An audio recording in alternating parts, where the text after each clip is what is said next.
halfway through the year, what I've read so far. I don't give stars, don't expect a star system. I can't be put in a box. I can't do it. No stars. My goal is to read 25 books this year, which isn't really a lot, but it feels like a lot for me because I've been in such a reading slump.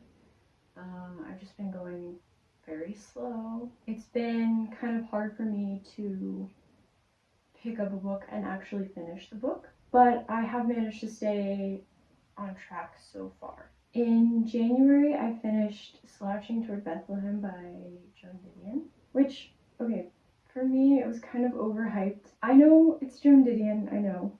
I'm sorry.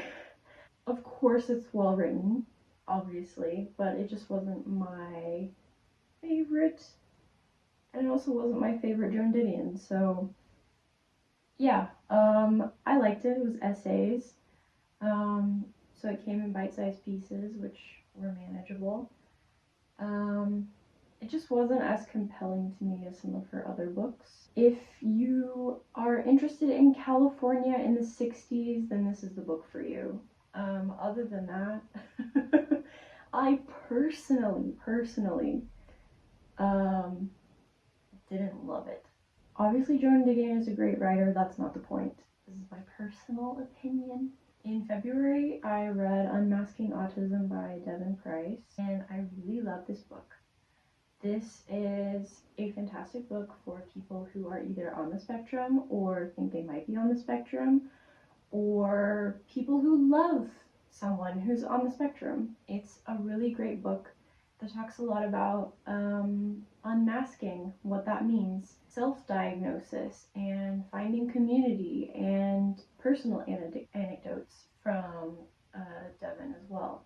So I'm not officially diagnosed. However, I meet a lot of the criteria for autism spectrum disorder. That doesn't mean that I necessarily am autistic. I don't know that for sure, but it seems like it, and I live my life accommodating to a lot of the needs that autistic people also have. For me, just hearing from other people in the autistic community who either have self-diagnosed or are have the medical diagnosis, for me that's really validating and makes me feel a lot less weird, a lot less alone. This is a book that I highly recommend to everyone, autistic and allistic alike. Next, I listened to the audiobook, The Age of Magical Thinking. Overthinking. What's the subtitle? Notes on Modern Irrationality by Amanda Montell. Montell has a great podcast that I used to listen to. Sounds Like a Cult. That's what it's called. Not going to say a whole lot about this book. It felt to me a lot like the podcast, just like a long-form podcast. Not my favorite read of the year, but not a bad book if you like nonfiction psychology. Then I read Such a Fun Age by Kylie Reed. I really liked this book. The characters were great. I still think about this book quite often, which is a good thing. Once I got to a certain point, I couldn't put it down. It was a good read. In April, I finished Tar Baby by Toni Morrison. Complicated, immersive, poetic. You can't go wrong with Toni Morrison. Also in April, I finished Jennette McCurdy's memoir. She has a dark sense of humor, probably because she has a dark upbringing. I appreciate a dark sense of humor. I also could not put this book down. It deserved the hype that it got. In May, I finished The Heaven and Earth Grocery Store by James McBride. This is another one that I still think about, especially the characters. Trigger warning for pretty much everything. This is a story about racism in America, ableism in America, sexism in America. It's got a lot of stuff.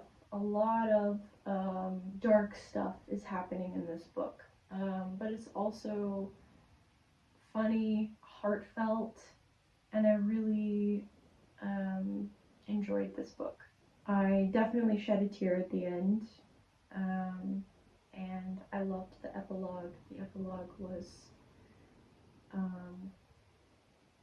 much needed after all of the horrible things that happened in this book. It was really nice to have like a sigh of relief and a beautiful ending for this character that really deserves it. Next, I read Remarkably Bright Creatures by Shelby Von Pelt. This was recommended to me by my great aunt, so thanks, Aunt Phyllis. This was a great, quick and fun read. I did find, like, the characters super frustrating just because they were not making the decisions that I liked to see, and they weren't making the decisions that made sense, and there was like this misunderstanding trope, and like that I didn't like. But the human characters were a little frustrating for me. But I gotta be honest, at the end they got me. I got invested in the characters, and I did shed a little tear at the end. Next, I read How to Do Nothing by Jenny Odell. This was a very timely book for this stage in my life. I wouldn't say it's necessarily a how-to guide at all, even though the book kind of, the title makes you assume that that's kind of what it is, more of like a self-help thing, but it's really not anything like that, and it's more reflections on political reflections on capitalist hyperproductivity and this culture that we find ourselves in this day and age, in recent years.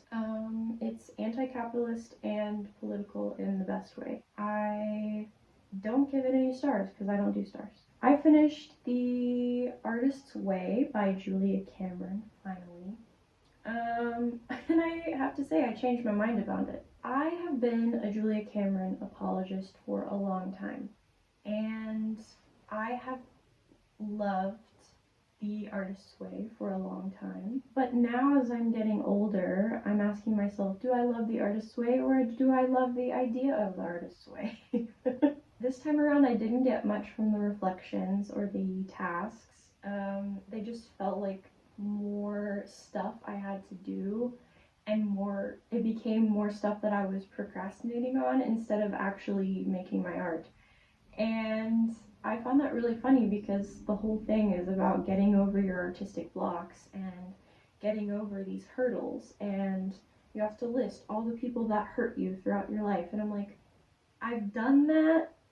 I don't really want to do that again. I don't want to give them any more energy.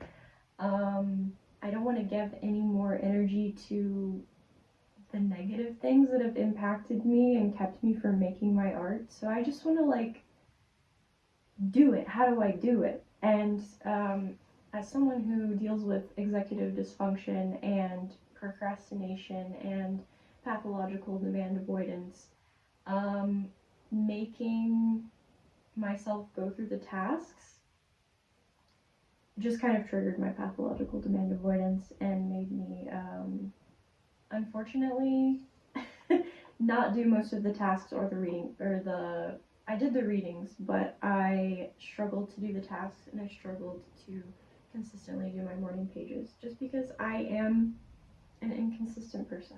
I am a chronic journaler, so I'm honestly already reflecting a lot. So Julia Cameron making me reflect on all of these different things is not necessarily helpful for my artistic practice at this point in my life. Maybe before it would have been, or it was, but I just found it to be like pulling teeth. Like I was really struggling to actually do it. There were a few activities that I did really enjoy and that I will continue to come back to without having to go through the whole book again. If I need like a little inspiration or pick me up, then I think it's good to have those little tasks and little activities that you can pull out of your pocket. But for me, it's not that I'm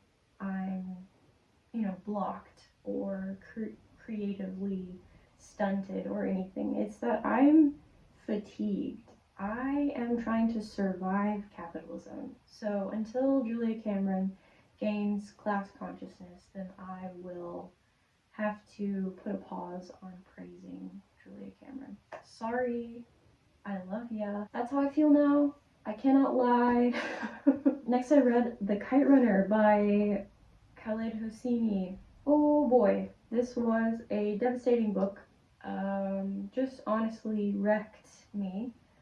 I won't say much more about this book other than there was like a part toward the end where I was kind of feeling like, is this propaganda? Like, this kind of feels a little bit icky.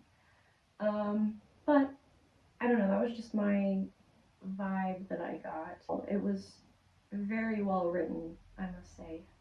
Just not my favorite read of the year because I don't really like such heavy, like this was really too heavy for me. Yeah, I guess that's reality. Most recently I read Martyr by Kaveh Akbar. This deserved all the hype. It really is that good. Just go read it. Yeah. So that's it for my halfway through the year books I've read so far this year video. What have you been reading? Have you read any of these books? Do you like them? Do you hate them? Am I just totally off base with my reviews or my opinions? Probably yes. I'm not that smart, so just shoot me a line telling me so. Comment, engage, like, subscribe. I love you.